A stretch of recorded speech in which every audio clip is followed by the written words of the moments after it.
მოგესალმებით, ეს ტაბულა, მე ლევან სუთიძე ვარ, თქვენ უყურებთ გადაცემას საუბარი რელიგიაზე, დღეს ჩვენი სტუმარია თეოლოგი ბექა მინდიაშვილი. ბექა, მოგესალმები, დიდი მადლობა სტუმრობისთვის. გუშინ საქართველოს კათოლიკოს პატრიარქმა ქაშუეთის ტაძარში გიორგობის დღესასწაულზე, წირვის დასაწყისში, ამბიონზე ასვლისას მოულოდნელად ყველასთვის განაცხადა, რომ საქართველოს საპატრიარქო ტახტის მოსაყდრედ დადგენილია სენაკისა და ჩხოროწყუს, ავსტრალიისა და ახალი ზელანდიის მიტროპოლიტი მუჯირი. ეს განცხადება იყო მეხის გავარდნასავით, არავინ ელოდა, არა მხოლოდ დღეს არ ელოდა ამ ყველაფერს, არა მხოლოდ იმას არ ელოდა, რომ პატრიარქის სიცოცხლეშივე დანიშნავდა მოსაყდრეს და მით უმეტეს არ ელოდა, რომ ეს იქნებოდა მიტროპოლიტი მუჯირი. არავინ ელოდა, რომ ჩვენ აი ამ ახალ, ასე ვთქვათ, რეალობაში შევაბიჯებდით სიანიდის, აი ამ დიდი საქმის შემდეგ. პირველ რიგში, რას ნიშნავს ეს ტექნიკურად საქართველოს ეკლესიისთვის და რას ნიშნავს ეს უფრო ღრმა მნიშვნელობით? გამარჯობა, დიდი მადლობა მოწვევისთვის. უპირველეს ყოვლისა, ეს შეიძლება მიანიშნებდეს იმას, რომ კათოლიკოს პატრიარქმა ან იმ ძალებმა, რომლებიც შესაძლოა შეთანხმდნენ ამ ნაბიჯის გადადგმას, აღიარეს, რომ ეკლესიაში არის უმწვავესი კრიზისი. იმიტომ რომ ეს არის ექსტრაორდინალური გადაწყვეტილება, მართალია ამ ტიპის გადაწყვეტილება 20-იან წლებში ერთხელ უკვე მიიღო კათოლიკოს პატრიარქმა ამბროსიმ, რომელიც იყო პატიმარი საბჭოთა ხელისუფლებისა და სწორედ იმის გამო, რომ ის საპყრობილეში იმყოფებოდა, მოსაყდრედ დანიშნა კალისტრატე ცინცაძე, რომელიც მართალია არ გახდა შემდეგ პატრიარქი, ქრისტეფორე ციცქიშვილი გახდა, მაგრამ ქრისტეფორეს შემდეგ უკვე კალისტრატე იყო.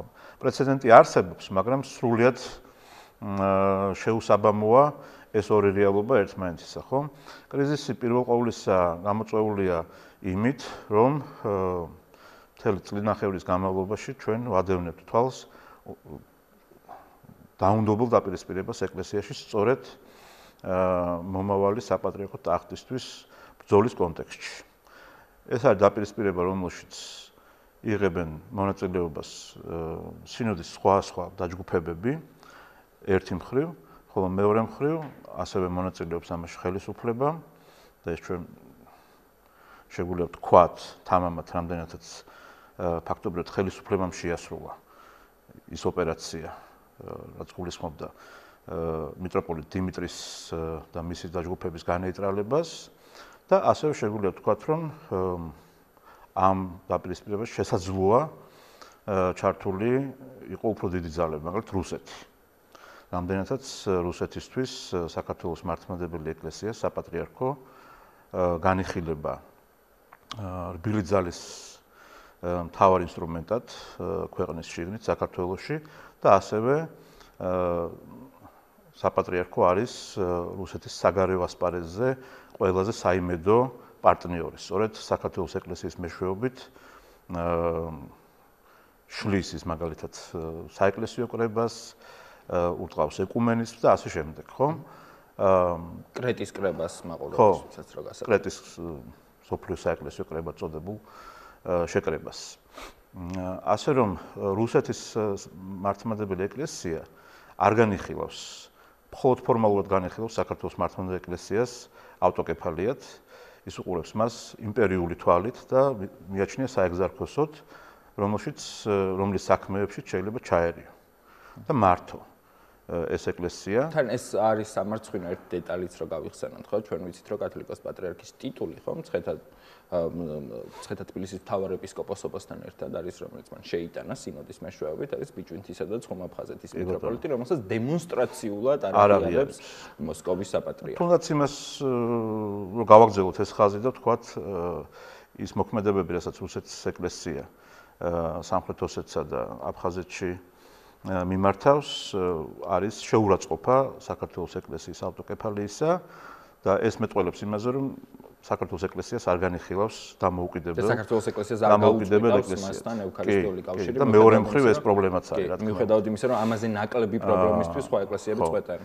კრიზისი არის მრავალგანზომილებიანი და შეგვიძლია ჩვენ აი ამ მიმართულებებზე ვილაპარაკოთ რამაც თავი მოიყარა ბოლო 1 წლის განმავლობაში თქოს ერთად შეჯგუფდა რაღაც დიდი აფეთქების წინ და მე ვფიქრობ რომ კათოლიკოსის ეს ნაბიჯი არის სურვილი ერთი მხრივ რომ გაანეიტრალოს ეს მწვავე დაპირისპირება და მეორე მხრივ ასევე აღიარება და ბეჭედის დასმა იმისთვის რომ მართლაც ის აღიარებს უზარმაზარ პრობლემას, უზარმაზარ გამოწვევას, რომელიც მისი ძალაუფლების და საეკლესიო ძალაუფლების, საეკლესიო გავლენების წინაშე დგას ჩვენს ქვეყანაში. ფორმალურად არ მილაპარაკე, ფორმალურად რას ნიშნავს ეს? ფორმალურად შეიძლება ბევრს არაფერს არ ნიშნავდეს, რამდენადაც მიუხედავად იმისა, რომ მსგავსი პრეცედენტი, როგორც გითხარით, თუ არ ჩავთვლით კათოლიკოს პატრიარქ ამბროსის ნაბიჯს არ ყოფილა, ამ ეტაპზე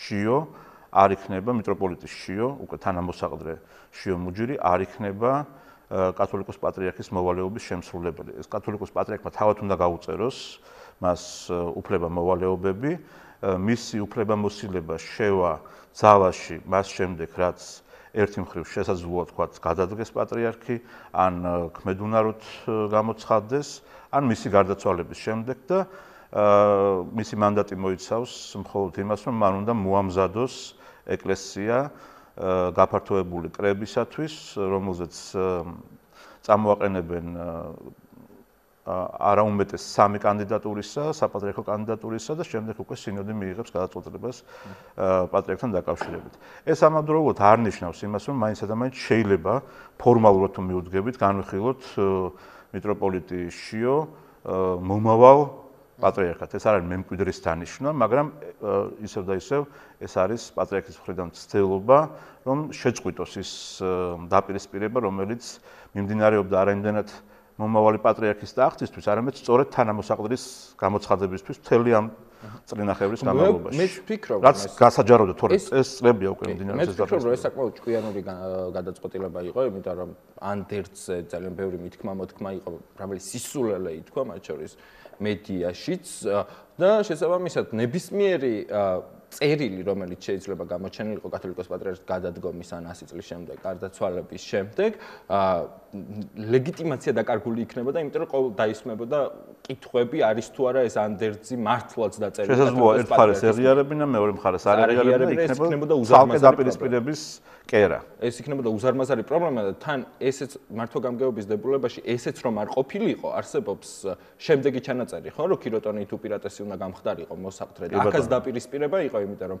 ერთი მხრივ სინოდის თავში დგას კალისტრატე, ქუთათელ-გაენათელი მიტროპოლიტი, მაგრამ ქიროტონით უპირატესი, ანუ ყველაზე ადრე მაინც ანანია ჯაფარიძე მანგრელი მიტროპოლიტი ეკურთხა, შესაბამისად, მათ შორისაც იქნებოდა დაპირისპირება იმის, ასე ვთქვათ, განმარტებასა და დეფინიციაზე, რას ნიშნავს ქიროტონით უპირატესობა, ამიტომ ეს ძალიან ჭკვიანური გადაწყვეტილება იყო, მაგრამ ნიშნავს თუ არა ეს იმას და ამაზე უფრო ვრცლად რომ ვისაუბროთ, რომ მიტროპოლიტ შიო მუჯირს, როგორც უკვე მრავალი ზეიმობს,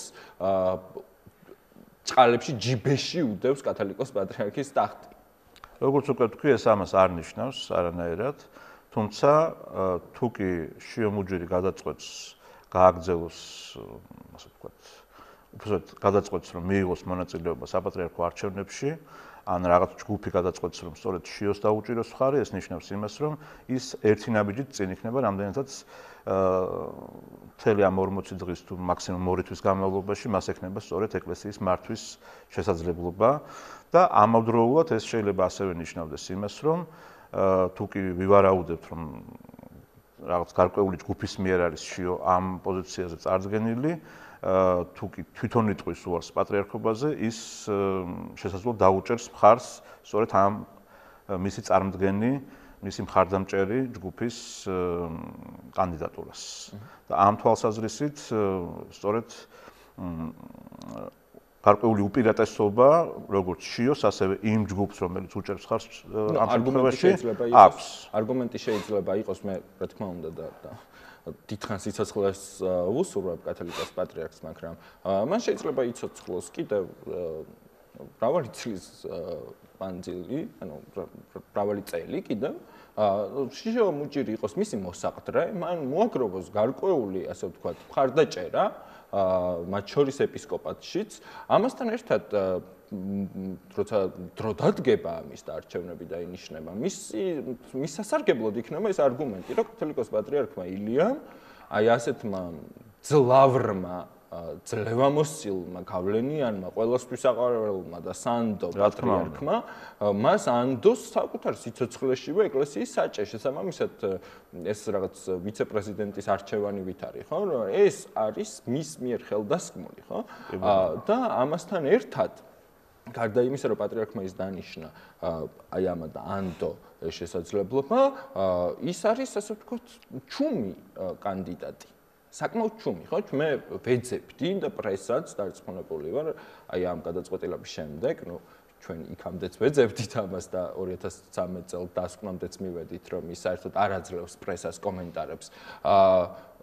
მისი პოზიციები ბევრ საკითხზე უცნობია, შესაბამისად ის არც დადებითი დაუგროვებია ავტორიტეტი და არც უარყოფითი, რაც მისი უპირატესობაა ამ შემთხვევაში, არც ერთ ჯგუფს ესე ღიად საჯაროდ არ უთქვამს მის წინააღმდეგ არაფერი და არ შებმულა აი ამ დაპირისპირებაში, შესაბამისად ეს არჩევანი საკმაოდ ჭკვიანურად გამოიყურება კათოლიკოს პატრიარქის მხრიდან. იქიდან გამომდინარე სწორედაც რომ ის აი ნეიტრალურ ფიგურად ჩანს მთელს ამ დაპირისპირების პროცესში და ასევე იმიტომაც რომ არ მოიაზრება რომელიმე ერთ დაჯგუფებაში ამიტომაც შესაძლებელია მისი ფიგურა იყოს სწორედ მაკონსოლიდირებელი ან ასე ვთქვათ თუ იმ კუთხით შევხედათ რომ გარკვეულ კრიზის მენეჯმენტს მიმართავს ამ შემთხვევაში საპატრიარქო სწორედ აი ამ კრიზის მენეჯმენტის პროცესში კრიზისის მართვის პროცესში იყოს ის ფიგურა, რომელიც არ მისცემს არც ერთ ძალას ღიად გააგრძელოს დაპირისპირება. იმიტომ რომ ჩვენ ვნახეთ განცხადებები, მათ შორის დეკანოს ბოტკოველისა, ციტირებ ახლა ამ შემთხვევაში, უბრალოდ ეს ტერმინოლოგია მიუღებელია ჩემთვის პირადად, რომ ეკლესია საკმაოდ დაზარალდა, ეკლესიის იმიჯი მნიშვნელოვნად დააზარალა ციანიდის საქმემ. შეიძლება გარკვეულწილად სწორედ ეკლესიის ამ ასე ვთქვათ სახის გასაწმენდად იყოს შერჩეული შიო მუჯირის კანდიდატურა. რატომ ახლა? იმიტომ რომ ის არის ასე ვთქვათ ითვლება რომ სხვებთან შედარებით არის წიგნიერი განათლებული ეპისკოპოსი, ითვლება რომ კულტურული ეპისკოპოსია, მას აქვს მუსიკალური განათლება და იოლად მოახერხებს გავლენის მოხდენას ფართო საზოგადოებაზე. მუსიკისგან შორს არც ახლანდელი პატრიარქია. კი, ხო, თუმცა ეს საბოლოო ჯამში არაფერს ნიშნავს, იმიტომ რომ ერთადერთი რაც საჯაროდ ვიცით შიო მუჯირის შესახებ არის ის რომ ის მეგობრობს ვასაძესთან, მეგობარი იყო ყოველ შემთხვევაში ვასაძისა და საინტერესოა ვთქვათ ამ შემთხვევაში ვასაძის დამოკიდებულებაც ვთქვათ შიოსადმი როგორი იქნება ამჟამად ასევე უშუალოდ შიო მუჯირის დამოკიდებულება ამ ადამიანისადმი ეს მნიშვნელოვანი ადამიანი რამდენადაც ვასაძე არის ფაქტობრივად ერთ-ერთი სახე ანტიდასავლური პროპაგანდისა საქართველოში და პრორუსული ინტერესების გაძლიერებისა ჩვენს ქვეყანაში ჩვენს რეალობაში ხო? და ამავდროულად ვასაძე არის ევრაზიული იდეოლოგიის ერთ-ერთი აქტორი, რომელიც ცდილობს პროპაგანდა გაუწიოს სწორედ ნეოევრაზიულობას და ის ხშირად ჩნდება დუგინთან, საქართველოს გაცხადებულ მტერთან და ვთქვათ, რუსეთი არის ვასაძისთვის საქართველოს მომავალი, თუ შეიძლება ასე ითქვას, ამ ფუნქციით არის დატვირთული ამ ადამიანის აქტივობა, ხომ?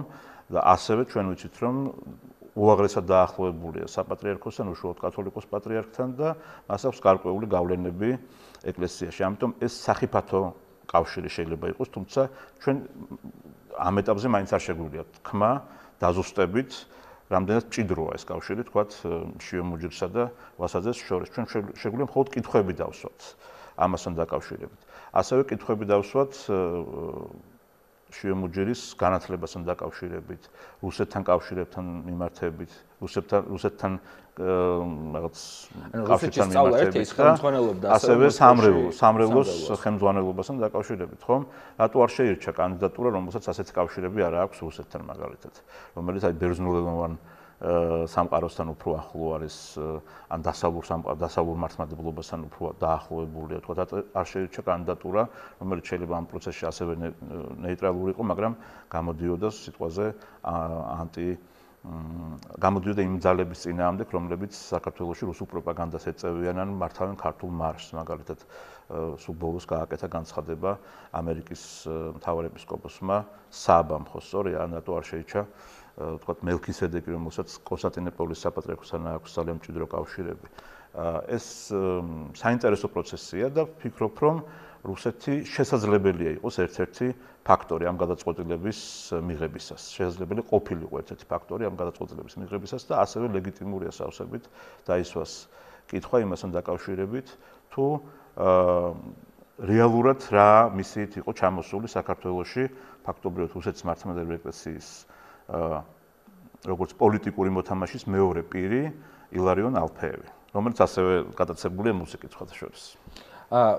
გარდა იმისა, რომ კი ამ კითხვებს დავსვათ და ბუნებრივია დადასტურებთ ვერაფერს ვიტყვით, ეს შეთქმულების თეორია. ხო, ეს მხოლოდ ვარაუდები შეიძლება იყოს და კარგი იქნება თუ ეს ვარაუდები არ გამართლდება. ხო, კონსპიროლოგია უფრო იმ სივრცეში წარმოიქმნება ხოლმე, რომელზეც ახლა ჩვენ ვსაუბრობთ ვიდრე მათ კრიტიკოსებში, მაგრამ ეს ცუდუნებაც არის ხოლმე, მაგრამ ჩვენ კითხვებს ამ კითხვების დასმა აუცილებელია. ამ კითხვების დასმა არის აუცილებელი, იმიტომ რომ საქმე ეხება ერთ ძალაუფლების მქონე უზარმაზარი ძალაუფლების მქონე ინსტიტუტს, რომელსაც აქვს უზარმაზარი პოლიტიკური გავლენა ქართულ საზოგადოებას. მაგრამ მოდი ასეც რომ შევხედოთ, ხო? მიტროპოლიტი შიო ადის მოსაყდრის, ასე ვთქვათ, იკავებს მოსაყდრის და დგინდება მოსაყდრედ იმ პერიოდში, როცა როგორც უკვე ვთქვით, ეკლესია არის მწვავე კრიზისში. ეს სიფრთხილე ეპისკოპოსების მიმართ, ანუ არავისთან არის დასამალი, რომ მე შენც საუბრობთ ადამიანებთან ეკლესიის შიგნით. ის წყაროები, რომელსაც მე ვესაუბრე საქართველოს საპატრიარქოში, ყვებიან შემდეგნაირ რამეს, ხო? და ეს არის რამდენიმე დამოუკიდებელი წყარო და ამიტომ თავისუფლებას ვაძლევ, რომ საჯაროდ მოვყვა, რომ კათოლიკოს პატრიარქმა წინასაღამოს, გიორგობის წინასაღამოს, ყველასგან მოულოდნელად მიიღო ეს გადაწყვეტილება, დაურეკა, დაიბარა მიტროპოლიტი შიო და მას უთხრა, რომ შენ გახდები მოსაყდრე. რასაც მიტროპოლიტ შიოს ჩემი ინფორმაციით არ ქონდა დადებითი რეაქცია, იმიტომ რომ ის აცნობიერებდა რომ გარდა იმისა, რომ გასაგებია, რომ ეს მიმდინარეობს ეკლესიის სასარგებლოდ, მაგრამ ის იმავდროულად ხდება სამიზნე იმ ეპისკოპოსების წრეში, როცა კათოლიკოს პატრიარქის ფიგურას რომ მოვაშორებთ შემდეგ მას, ის შეიძლება იქცეს მართლაც სამიზნედ, იმიტომ რომ არსებულ სიტუაციაში ეპისკოპოსები, რომლებიც მართლა ფეოდალებად გადაიქცნენ ეპარქიებში, ვერ აიტანენ ვერც ერთ პირველ იერარქს, რომელმაც შეიძლება თეორიულად საფრთხე შეუქმნას მათ, ასე ვთქვათ, დგრადობას იმ კათედრებზე, რომლებზეც გამწესებულები არიან, რომლებზეც წლების განმავლობაში სახლად აქციეს და რომლებსაც უკვე მიეჩვენენ, ხო? არავის არ უნდა საკუთარ ეპარქიას ჩამოცილდეს, ხო? ანუ უმრავლესობას, იმიტომ რომ რა თქმა უნდა, უნდათ რომ უკეთეს ეპარქიებში გადავიდნენ, მაგრამ უკეთესი ეპარქიების პატრონებს არ უნდათ რომ ის დაკარგონ, ხო? ამ შემთხვევაში მიტროპოლიტ შიოს დიდი მანდატი აქვს, ძალაუფლება აქვს, ხო? იმიტომ რომ კათოლიკოს პატრიარქი ღმერთმა აშოროს და ვთქვათ, ჯანმრთელობის პრობლემა შეექმნეს და მისი ფუნქციები ჩაირთვას და სინოდის მოწვევა გახდეს საჭირო, მას გაფართოებული კრების მოწვევის უფლებაც აქვს, ხო? ამ შემთხვევაში და მისი ხმა ბევრ რამეს ნიშნავს და ის მისი მორჩილება საქართველოს ეკლესიის ყველა წევრის ვალდებულება მართვა-გამგეობის დებულების მიხედვით, ამ შემთხვევაში მიუხედავად ამ ძალაუფლებისა, ეპისკოპოსები მას შეიძლება ავტორიტეტი არ აქვს, ხო? მას ავტორიტეტი და ეპისკოპოსები მას შეიძლება არ დაემორჩილონ, მარტივად რა ვთქვა. ის შეიძლება იქცეს სამიზნე და ამან შეიძლება წარმოშვას, რაც ვნახეთ, ხო, ეს კომპრომატების, ცილისწამებების, საჯარო განცხადებების თუ არასაჯარო შეკვეთილი სტატიების მთელი, ასე ვთქვათ, ინდუსტრია, რომელიც უკვე ვნახეთ, ხო, ეს ხო ის აღარ არის, რომ ვიღაც ლიბერალები ყვიროდნენ აქამდე რომ რაღაცებს თავისთვის ისულელებს, ხო, ეს ყველაფერი უკვე ბევრი რამ შეიცვალა ამ თვალსაზრისით, თუ კი თქვათ მანამდე გარედან აკრიტიკებდნენ ეკლესიას მაგალითად რუსეთის ინტერესების გატარებაში, ახლა დაპირისპირებული მხარეები ერთმანეთს სწორედ რუსეთის აგენტობაში რამის ადანაშაულებენ და ეს მოვისმინეთ ჩვენ, ხო? აი თუნდაც ამ გადაწყვეტილებასთან დაკავშირებით ერთ-ერთი კომენტარი წავიკითხე არქიმანდრიტ ფირცხალაიშვილისა, რომელიც არის თბილისში ერთ-ერთი მონასტრის წმინდა ნიკოლოზის მონასტრის წინამძღვარი, საკმარისია რუსეთის აგენტების პარპაში თუ რაღაც ამდაგვარი აივსო ეკლესია. ხო, აივსო ეკლესია რუსეთის აგენტებით და ესეც საკმაოდ ნიშანდობლივი იყო ეს კომენტარი. ამიტომ ეხლა რეალობა არის შეცვლილი ამ თვალსაზრისით და შესაძლებელია რომ კათოლიკოს პატრიარქმა თუ კი მართლაც ასეთ სპონტანური იყო ეს გადაწყვეტილება დაუკავშირა მისი ეს ნაბიჯი იმას რომ მომავალში ეკლესიას აარიდოს განხეთქილება, იმიტომ რომ სავსებით შესაძლებელია აი ამ დაპირისპირების კიდევ უფრო გაღრმავების შემდეგ კათოლიკოს პატრიარქის ასე ვთქვათ გარდაცვალების შემდეგ დიდხანს საცოცხლოს ეს დაპირისპირება გადაიზარდოს სწორედ განხეთქილებაში. იმდენად მწვავეა ხასიათს ატარებს ეს ბრძოლა პატრიარქობის ტახტისთვის, გავლენისთვის, ეკონომიკური ასე ვთქვათ სადავეების პრობისთვის, ხო? უსაფრთხოებისთვის. ის კი არა, აი ვთქვათ უშუალოდ კათოლიკოს პატრიარქის ილია მეორის არჩევის შემდეგ იმდენად მწვავე იყო მაშინაც კი ამ პატარა ეკლესიაში, პატარა სინოდში დაპირისპირება, რომ ნაწილი ფსიქიატრიულ საავადმყოფოში აღმოჩნდა ეპისკოპოსების, რომლებიც არ უჭერდნენ მაშინ კათოლიკოს პატრიარქი ილია მეორის მხარს, ილიაში ოლაშვილს. ილარიონ სამხარაძეს. ხო, და თავარი მეტოქე საერთოდ 15 წლიან გადასახლებაში გაუშვეს, გადაასახლეს საქართველოსდან, პატიმრობა მიუსაჯეს მას, ხო? იმდენად მწვავე იყო ეს დაპირისპირება მაშინაც. და ეხლა სავსებით მოსალოდნელია, რომ ეკლესია მივიდეს რეალურ განხეთქილებამდე და ილია მეორის ნაბიჯი სწორედ იმას უკავშირდებოდეს და იმით იყოს მოტივირებული, მთავარი мотиваცია იყოს ის, რომ აირჩიოს მაქსიმალურად ზომიერი კანდიდატი, რომელიც არც ერთ ამ დაჯგუფებას არ ეკუთვნის და ერთგვარ მაგნეტის როლს შეასრულებს შიგნით ეკლესიისას. არც ეს გადაწყვეტილება ამ თვალსაზრისით საინტერესოა. ბექა, ამ მიტროპოლიტის დასახელება და მისი ზოგადად ავტორიტეტი და ასე ვთქვათ, წონა მდგომარეობს იმაში, რომ ის ჩუმად არის. მაგრამ ახლა პრესა შეეცდება გამოთხაროს ძალიან ბევრი რამ, ხო? შეჩუმე დუმილი, ასე ვთქვათ, საინტერესო ფენომენია. თეოლოგიურ წიაღისეულში არ შევდივარ, მაგრამ წლების განმავლობაში მე ვწერდი ხშირად იმას, რომ საპატრიარქო არის მდუმარი ავტორიტეტი და ის სწორედ მდუმარებით, დუმილით იგროვებს იმ საკრალურ ავტორიტეტს, იზრდის ამ საკრალურ ორეულს, იმიტომ რომ ის არ მეტყველებს არც შიდა პრობლემების შესახებ და არ მეტყველებს საჯაროდ ისეთ საკითხების შესახებ, როგორც არის თქვათ დასავლური კურსი, რუსეთი, დიდი ხნის განმავლობაში ადამიანებმა ამის შესახებ არაფერი არ ვიცოდათ. მიუხედავად იმისა, რომ იქ ძალიან მწვავე პრობლემები იყო ეკლესიაში და ვინც თქვათ აკვირდებოდა ამ პროცესებს, მან კარგად იცის, ხო? ჩვენ ვიცოდით ამის შესახებ ყველაფერი, ფაქტობრივად ის, რაზეც ვლაპარაკობდით წლების წინ, აი სწორედ ასე განვითარდა, ხო? როგორც ჩვენ ასე ვთქვათ, ვარაუდობდით. და ეს მისი ძალა იყოს შეიძლება. ანუ ის ფაქტი, რომ წლების განმავლობაში ის ჩუმად იყო და ის ფაქტი, რომ საზოგადოების დიდმა ნაწილმა და არა მარტო გარეთ ეკლესიის მიღმა, არამედ ეკლესიაშიც არაფერი იციან შიოს შესახებ საბოლოო ჯამში, ეს იყოს მისი ძალაუფლების საკრალური გამტკიცების საყრდენი წინაპირობა. თუმცა მეორე მხრივ პირადად ჩემთვის წარმოუდგენელი არათუ მღვდელმთავარი, არამედ რიგითი ქრისტიანიც კი, რომელიც ხედავს იმ ჯოჯოხეთის ცეცხლს, რომელიც გიზგიზებს დღეს ეკლესიაში და ამის შესახებ წლების განმავლობაში დუმს. მე არ მიმაჩნია, რომ ეს არის წესიერი ადამიანის, წესიერი ქრისტიანის პოზიცია. თავი დავანებოთ იმას, რომ მღვდელმთავრის უპირველესი მოვალეობა იქ, სადაც იქსაც ხედავს აი ამ სიმწავეს, პრობლემების სიმწავეს, ამ პრობლემების სიმწავეზე ილაპარაკოს და ყველაფერი გააკეთოს იმისთვის, რომ აარიდოს ეკლესიას ასეთი ტიპის უკეთურებაში ჩაძირვა, პირდაპირ შეიძლება ითქვას ქრისტიანები.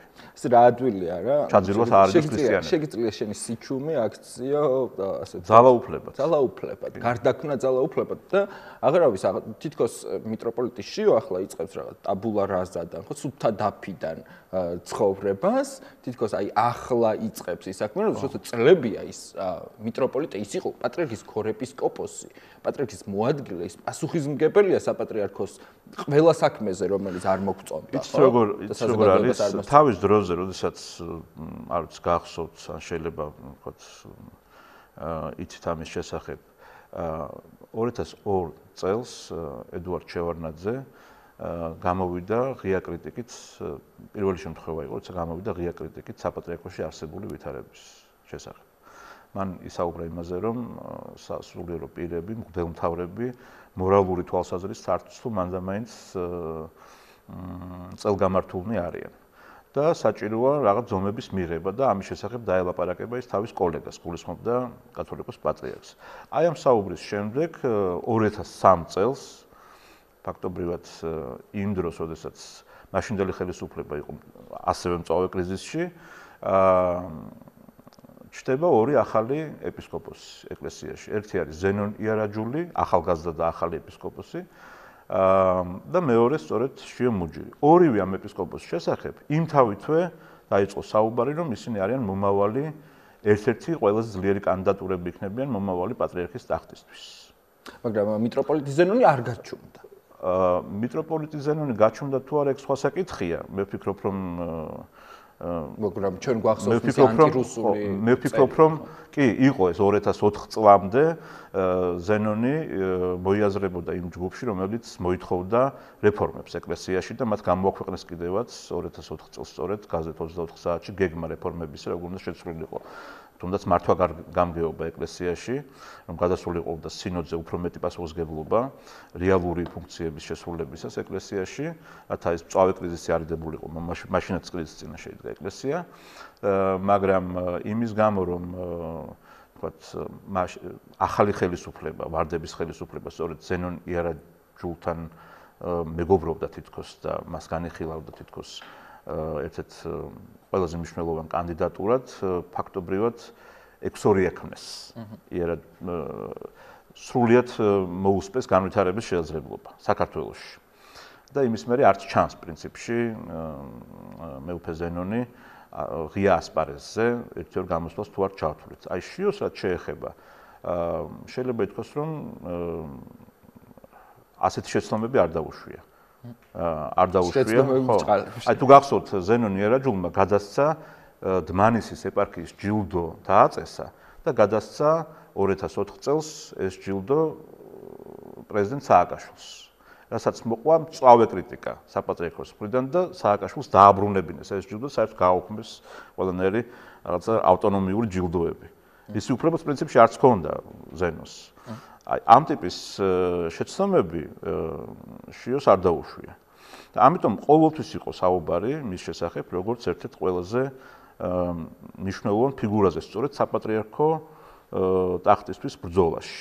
მიუხედავად იმისა, რომ ახალგაზრდა, მიუხედავად იმისა, რომ კი შეიძლება გამოიყურებოდა ასე ვთქვათ ამ გადაწყვეტილებამდე კანდიდატად და ჩვენ ვსაუბრობდით ამაზე, ხო? რომ ის შეიძლება რაღაც მოულოდნელობა ყოფილიყო ერთგვარი, მაგრამ მის გარდა იყვნენ უფრო წონიანი კანდიდატები, რომლებიც უფრო დიდხანს იყვნენ ჭერთი ეპისკოპოსები და შემდეგ უფრო მეტი წონაც ჰქონდათ, ხო? მაგრამ აი ახლა ახალგაზრდა აი ამ ახალგაზრდობით თამაში კვლავ ბრუნდება, ხო? იმიტომ რომ მე რო ვკითხულობ ხოლმე მაგალითად აი დავით მეხუთე დევდარიანმა მაგალითად გარდაცვალებამდე ერთი თვით ადრე წერილი მისწერა მიტროპოლიტ ილიას, რომელიც ქიროტონი თუ პირატესი ეპისკოპოსი იყო მაშინ სინოდში და უთხრა, რომ პირველ მიტროპოლიტად დადგენილია მიტროპოლიტი რომანოსი, რომელიც იყო 90 წელს მიტანებული თუ უკვე გადაცდენილიც, ხო? და ამრიგად შემდეგ უკვე დავით მეხუთის გარდაცვალების შემდეგ ეს პრობლემა დადგა, იმიტომ რომ მიტროპოლიტმა რომანოზმა განაცხადა, რომ მე ვარ მოსაყდრე, მაგრამ სინოდმა აირჩია ილია და ეკუთვნოდა კიდეც ეს პირდაპირ ვთქვათ, ხო? მაგრამ ამან შექმნა დაპირისპირების კერა და საპატრიარქო არჩევნები და სინოდი მწვავესი დაპირისპირების ფონზე მიმდინარეობდა, ხო? 7 ეპისკოპოსი იყო, აქედან 3 შერბოდა საპატრიარქოდან, წერილებს აგზავნიდა, დეპეშებს აგზავნიდა, უგზავნიდა მართლმადიდებელ ეკლესიებს, რომ ეს არის ცრუ მოსაყდრე და ასე შემდეგ და ასე შემდეგ, ხო? მაგრამ საბოლოო ჯამში მაინც გაიმარჯვა მაშინ ამ იდეამ, რომ კათოლიკოს პატრიარქი ახალგაზრდა, განათლებულია და მოდით ვიყოთ, ასე ვთქვათ, კეთილსინდისიერები და იმ ფონზე, იმ სინოდში კათოლიკოს პატრიარქი ილია იყო ყველაზე ცივილიზებული, ადეკვატური, მას ჰქონდა საერთაშორისო კავშირები, ის ხელმძღვანელობდა იქამდე სემინარიას. სხვა შორის მაშინდელ დისიდენტებიც კათოლიკოს პატრიარქს უჭერდნენ მხარს, ილია მეორეს, ილია შიოლაშვილს უჭერდნენ მხარს და არა გაიოს კერატიშვილს, რომელსაც აკრიტიკებდნენ. აი გამსახურდია ცნობილი წერილი, რომელიც აკრიტიკებს გაიოს კერატიშვილს და ხარს უჭერს ილია შიოლაშვილს საპატრიარქო ბრძოლაში. მაგრამ ჩვენ ყველამ ვიცით ვინმე იყო საბოლოო ჯამში გამსახურდიას დაუპირისპირდა. გადაწყვეტილება ვინმე იყო შემდეგ? გადაწყვეტილება ისევ და ისევ პრობლემა არის სად რომ გადაწყვეტილების მიღების ცენტრი, აი ამაზე შეგვიძლია ვილაპარაკოთ, გავშოთ.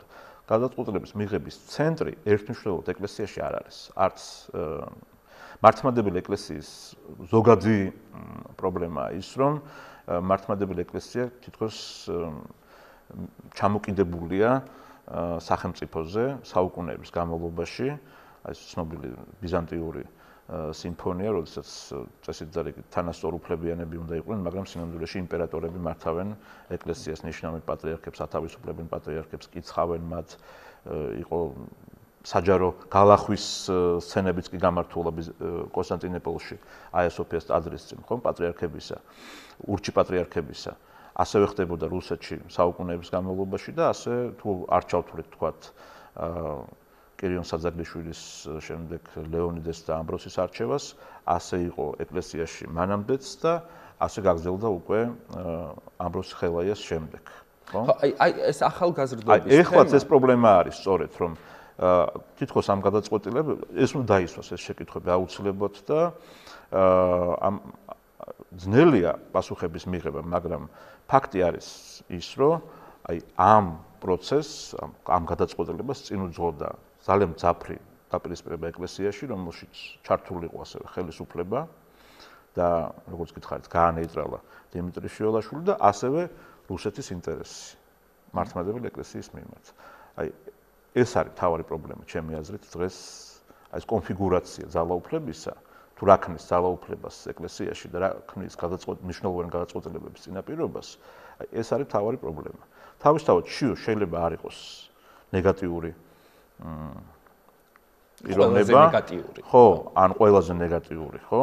ან პირიქით კეთილშობილი ადამიანია შესაძლოა. არ ვიცით ამის შესახებ არაფერი. იმიტომ რომ ხმა არა. ხო, არ ვიცით, თუმცა ბევრი ადამიანი აქებს მას გულწრფელად აქებს ეკლესიაშიც და ეკლესიის მიღმაც, სწორედ იმის გამო, რომ ის ინტერესდება თეოლოგიით, არის განათლებული ადამიანი, მაგრამ ვთქვათ, ამ თვალსაზრისით ეს ამ თვალსაზრისით რელევანტური არ არის, როცა უფრო მნიშვნელოვან საკითხებს განვიხილავთ, ხო?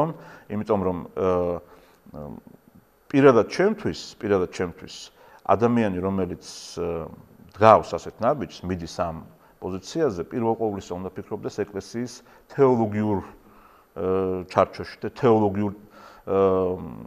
თეოლოგიურ მატრიცაში დაბრუნებაზე.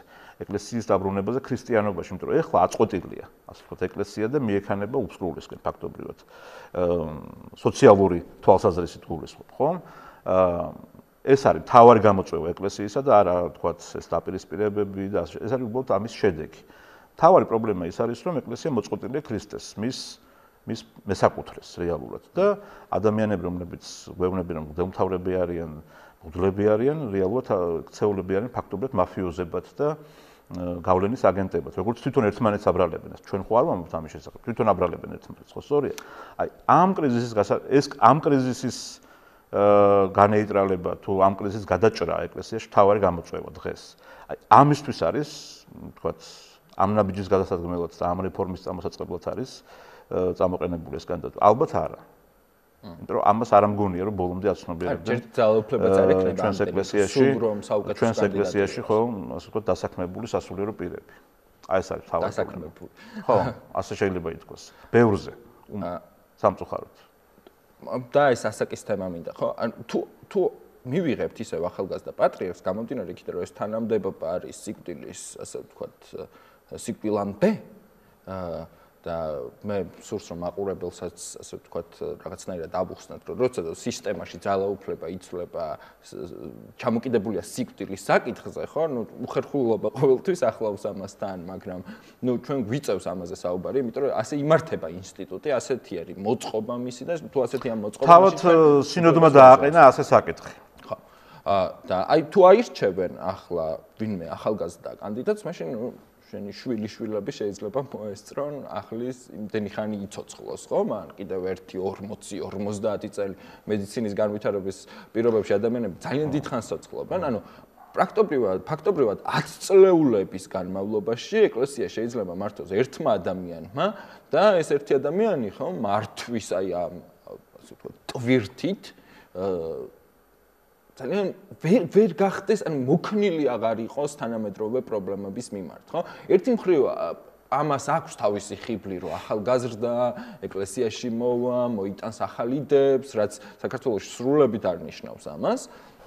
შეიძლება არ ნიშნავდეს ამას, იმიტომ რომ ავტომატურად არ ნიშნავს, რომ ასე ვთქვათ, ასაკოვანი ადამიანები კონსერვატორები არიან, ეს არეულია საერთოდ, ხო? ჩვენ სტატისტიკაც რომ ვნახოთ, ამას ეს ხიბლი აქვს, მაგრამ მეორე მხრივ ეს ადამიანი შეიძლება 10 წლეულების განმავლობაში დარჩეს ეკლესიაში და ის აქციოს ასე თან წაიყოლოს, ასე ვთქვათ, და არც გადადგეს არასდროს და ეს გადადგომაც მისი პირადი გადაწყვეტილება. ისაც დაემართა ეკლესიას, თუნდაც კათოლიკოს პატრიარქი ილია მეორის მმართველობის. და არა მხოლოდ ხე იონე პავლე მეორის მმართველობას მახსენდა. ეკლესიის მთავარ სახეთ იქცა არა ქრისტე, არამედ კათოლიკოს პატრიარქი ილია მეორე.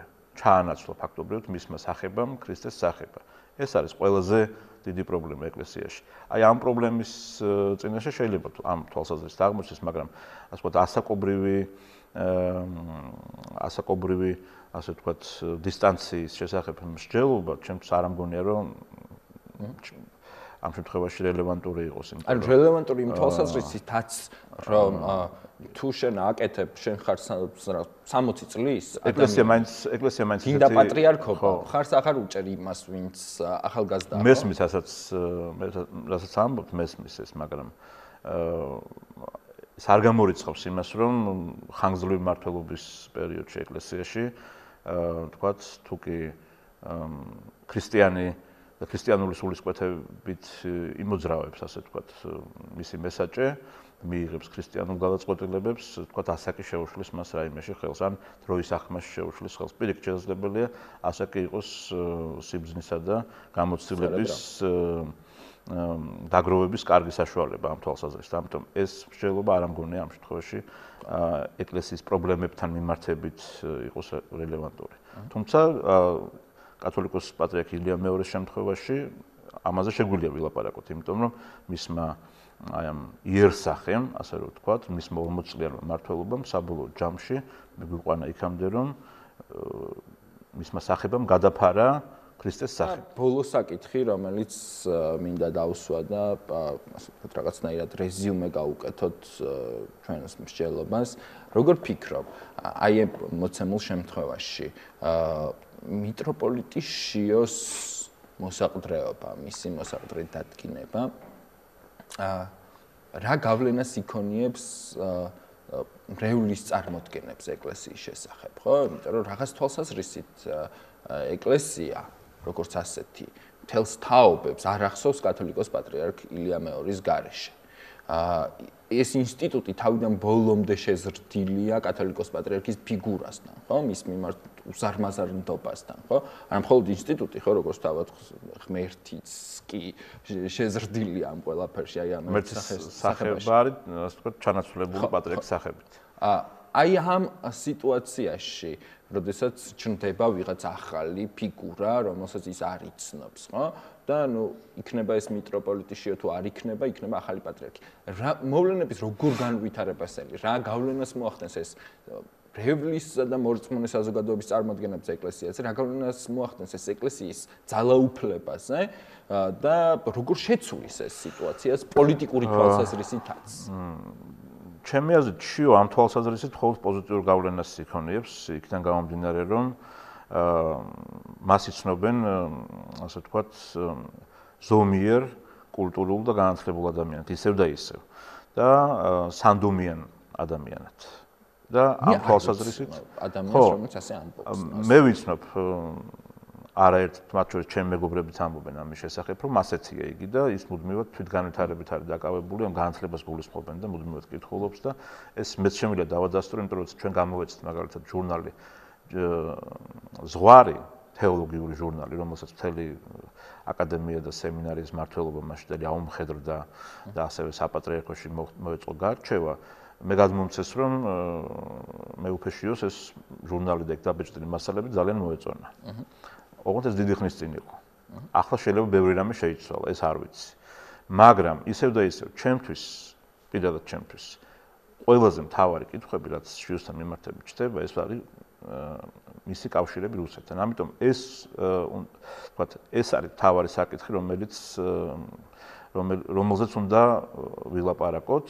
და ეს არის მთავარი კითხვები, რომელიც უნდა დაისვას, რა თქმა უნდა, თუ კი ის ისურვებს, რომ გამოვიდეს, ასე ვთქვათ, მედიასთან კომუნიკაციაზე. კი ბატონო, მაგრამ ეს არ არის, ასე ვთქვათ, არაფრის მთქმელი პასუხია. სხვა გამოსავალს ისე დასმული შეკითხვა არ გაძლევს უბრალოდ, ხო? აქ უნდა ცადოთ და მივახციოთ იმას, რომ გავიგოთ მისი პოზიციები ლიბერალურ დემოკრატიასა ერთ მხრივ და მეორე მხრივ მონარქიის აღდგენაზე საქართველოში. გავიგოთ მისი დამოკიდებულება მისი ბავშვობის მეგობრის იდეოლოგიასთან მიმართებით. არაბეგობართან მიმართებით. ამ ნეოევრაზიულებასთან მიმართებით და ამ თვალსაზრისით მართლმადებელი ეკლესიის როლთან და ფუნქციასთან საქართველოში. უნდა გავიგოთ მისი დამოკიდებულება ადამიანის უფლებების კონცეფციასთან მიმართებით, იმიტომ რომ მაგალითად რუსეთის საპატრიარქო ოფიციალურად აკრიტიკებს, კირილე ოფიციალურად აკრიტიკებს და არალეგიტიმურად მიიჩნევს ადამიანის უფლებებზე დაფუძნებული სახელმწიფოს არსებობას, იმიტომ რომ ეს მისთვის არის ცოდვისა და ეგოიზმის დადასტურება, ხო? აი რას ფიქრობს ამაზე? რას ფიქრობს ამის თაობაზე? ეს უნდა გავიგოთ. რას ფიქრობს მე უფეშიო განსხვავებულ რელიგიებთან და აღსარებლობებთან, ქრისტიანულ კონფესიებთან ურთიერთობაზე. უნდა გაგრძელდეს ის შეუწყნარებელი კურსი, რომელიც მთელი წლების განმავლობაში რომელსაც გამოირჩეოდა მთელი წლების განმავლობაში მართლმადებელი ეკლესია და უკიდურესად დააზარალა ამ თვალსაზრისით ჩვენი სოციალური სხეული, ხო? რას ფიქრობს ეკლესიისა და სახელმწიფოს ურთიერთმიმართებაზე. ისეთ საკითხებზე, როგორც არის ეკლესიის დაფინანსება, ან პოლიტიკურ გადაწყვეტილებებში ეკლესიის არაფორმალური მონაწილეობა, ან პირიქით სახელმწიფოს ჩარევა ეკლესიის საქმეებში, ხო? რას ფიქრობს დასავლურ და რუსულ კურსზე, მაგრამ ამაზე უფრო მნიშვნელოვანია ის, რომ გავიგოთ აცნობიერებს თუ არა მე უფეშიო იმას, რომ ეკლესია ამ თვალსაზრისით არც დასავლური, არც რუსული, არც პრორუსული, არც პროაფრიკული და არც პროავსტრალიური არ უნდა იყოს, არამედ ის უნდა იყოს მხოლოდ და მხოლოდ ორიენტირებული ქრისტეზე და ქრისტესთან ჩვენი საეკლესიო რეალობის დაბრუნებას. აი ეს არის ფუნდამენტური საკითხი და ამას ყოველთვის ვამბობ და ყოველთვის გავუსვამ ხაზს. ამის გარეშე ნებისმიერი სასულიერო პირის მოღვაწეობა ეკლესიაში არის ამაო. ძალიან დიდი მადლობა სტუმრობისთვის, ბექა. მე იმას ვიტოვებ, რომ ჩვენ კიდევ გვექნება შესაძლებლობა შევაფასოთ აი ასეთი მოვლენები. ეს მართლაც ისტორიული გადაწყვეტილება იყო და მე ვფიქრობ, რომ ყველაფერზე საუბარი ვერ მოვასწარეთ, მაგრამ ძირითადი საკითხები ამოვწურეთ. საუბარი რელიგიაზე ამით დასრულებულია. ჩვენ ერთმანეთს შევხვდებით 4 შაბათს. დიდი მადლობა, რომ გვიყურეთ და არ დაგავიწყდეთ მოიწონოთ ჩვენი Facebook გვერდი.